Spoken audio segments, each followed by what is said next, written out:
అది 1971. ఇండియా పాకిస్తాన్ మధ్య భీకర యుద్ధం జరుగుతుంది. గుంటనక్కల్లా దాడికి దిగిన పాక్కి చుక్కలు చూపిస్తున్నారు మన సైనికులు. ఈ క్రమంలో పాకిస్తాన్ సైన్యం పాతిపెట్టిన మందుపాత్ర మీద ఓ ఆర్మీ మేజర్ తెలియకుండా కాలు పెట్టేశాడు. దాంతో అది పేరిపోయి ఆయన కాలు నుజ్జునుజ్జైపోయింది. శరీరమంతా అక్కడక్కడా గాయాలయ్యి రక్తం కారిపోతుంది. దాని నుంచి మిగతా శరీరమంతా సెప్టిక్ అయ్యే ప్రమాదం ఉంది. పైగా ఎముకలు మొత్తం పొడిపొడిగా మారిపోతున్నాయి. ఇంకా ఆ మేజర్ స్పృహలోనే ఉన్నాడు. ఆ నొప్పిని భరించలేక నాకు మత్తుమందు ఇవ్వండన్నాడు తోటి సైనికులతో. కాని యుద్ధం భయంకరంగా సాగుతోంది. మత్తుమందు స్టాక్ లేదు. తేవాలంటే సమయం పడుతుందన్నారు. పోనీ పెథిడిన్ ఇవ్వండి అన్నాడు. కాని అది కూడా అందుబాటులో లేదు. మరోపక్క ఆ మేజర్ నొప్పిని భరించలేకపోతున్నాడు. దీంతో తన తోటి గుర్కా సైనికుణ్ణి పిలిచి ఈ నుజ్జునుజ్జైపోయిన నా కాలును నరకేయ్ అన్నాడు. ఆ మాటలకు గుర్కా సైనికుడికి మతిపోయింది. అయ్యా, ఆ పని నేను చేయలేను సార్ అన్నాడు వణికిపోతున్న గొంతుతో.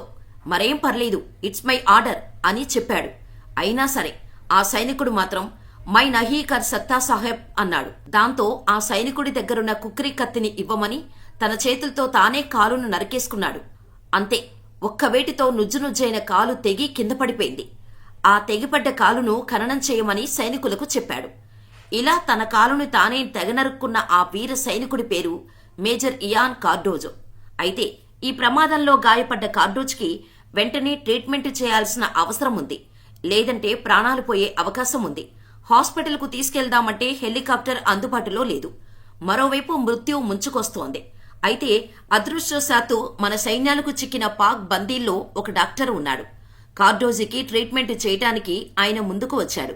కానీ కార్డోజీ మాత్రం తన కమాండింగ్ ఆఫీసర్తో నాకు పాకిస్తానీ చేతుల్లో చికిత్స చేయొద్దు అన్నాడు.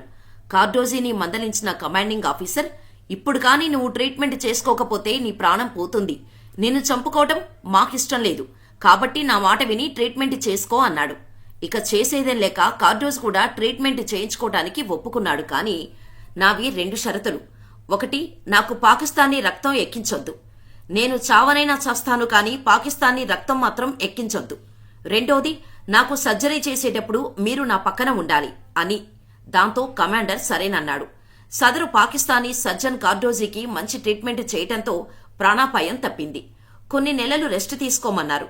దేశం కోసం ఇంతలా పోరాడిన నీకు ఈ దేశం ఎప్పుడూ అండగా ఉంటుందని చెప్పారు. కానీ కార్డోజో కథ అయిపోలేదు. కొన్నేళ్ల తర్వాత కార్డోజో తన సైన్యంలోనే పనిచేయాలని నిర్ణయించుకున్నాడు. దాంతో కృత్రిమ కాలును అమర్చుకొని ఆ కాలితో నడక మొదలుపెట్టాడు. క్రమేపీ అది పరుగుగా మారింది. ఆ తర్వాత కొండలెక్కటం నేర్చుకున్నాడు. ఎత్తుల మీద నుంచి దూకటం నేర్చుకున్నాడు. 2 కాళ్లు ఉన్న సైనికులు చేసే ప్రతి పనిని చేయడం మొదలుపెట్టాడు. యుద్ధంలో చేసే పనులను చేయటం ప్రారంభించాడు. మొత్తంగా ఆయనకు కాలు లేదు అని నమ్మనంతలా కార్డోజ్ తనని తాను మార్చుకున్నాడు.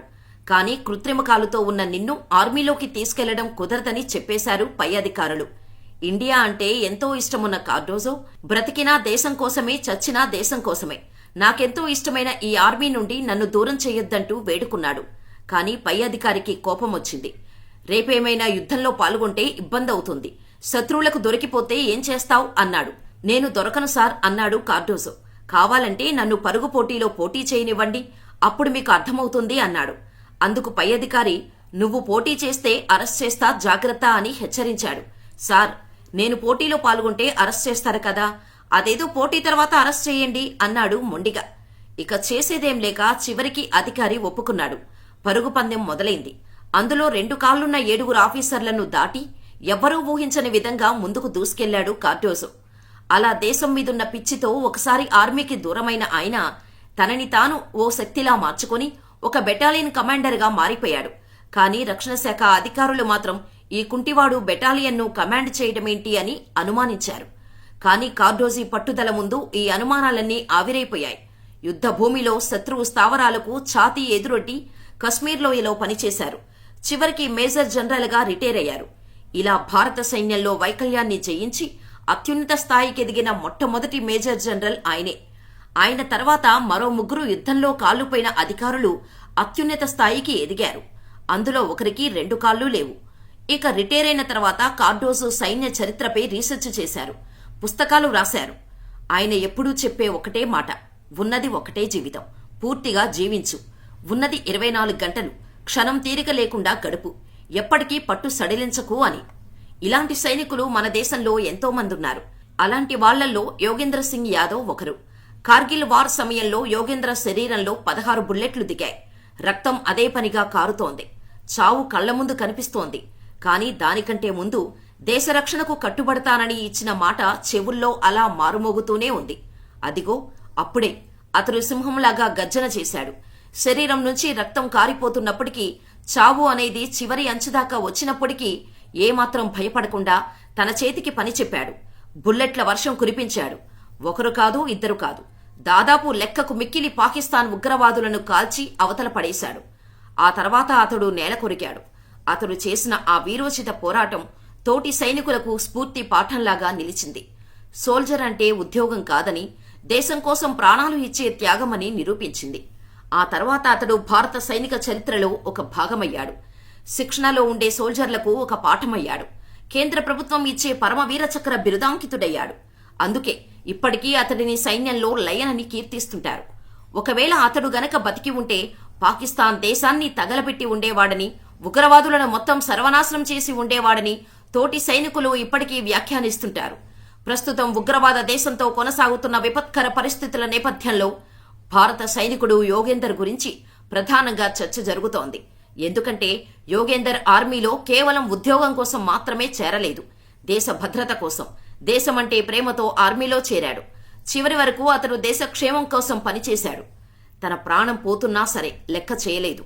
బోర్డర్లో ఉగ్రవాద దేశానికి చెందిన టెర్రరిస్టులు ఇష్టానుసారంగా కాల్పులు జరిపి బోర్డర్లో రక్తపాతం సృష్టిస్తుంటే యోగేందర్ ఏమాత్రం భయపడకుండా పోరాటం చేశాడు. ఉగ్రవాదులను ఎక్కడికక్కడ కాల్చిపడేశాడు. అప్పుడు అతని వయసు 19 సంవత్సరాలు మాత్రమే. బోర్డర్లో నెలకొన్న విపత్కర పరిస్థితుల్లో అతడు వీరోచిత పోరాటం చేశాడు. అతడు ఒక్కడే కార్గిల్ వద్ద బంకర్లలో దాక్కున్న పాకిస్తాన్ ఉగ్రవాదులను చంపేశాడు. అప్పటికి అతడు శరీరంలో 16 బుల్లెట్స్ ఉన్నాయి. చావు చివరి అంచుదాకా ఉన్నాడు. అయినా సరే దేశం కోసం ప్రాణాలు విడిచాడు. ఇక మరో సైనికుడు జస్వంత్ సింగ్ రావత్ మగధీరలో కాలభైరవ 100 మంది శత్రువులను చంపాడు. అది ఫిక్షన్. కానీ రియల్ లైఫ్ లో ఇతనొక్కడే 300 మందిని చంపాడు. 1662 నూరనంగ్ ప్రాంతంలో ఇండియా చైనా మధ్య వార్ జరుగుతున్న టైంలో చైనా సైనికులతో పోల్చుకుంటే మన సైనికుల దగ్గర వసతులు, సరిపడా ఆయుధాలు లేవు. దాంతో అధికారులు మన బలగాలని వెనక్కి రమ్మని పిలిచారు.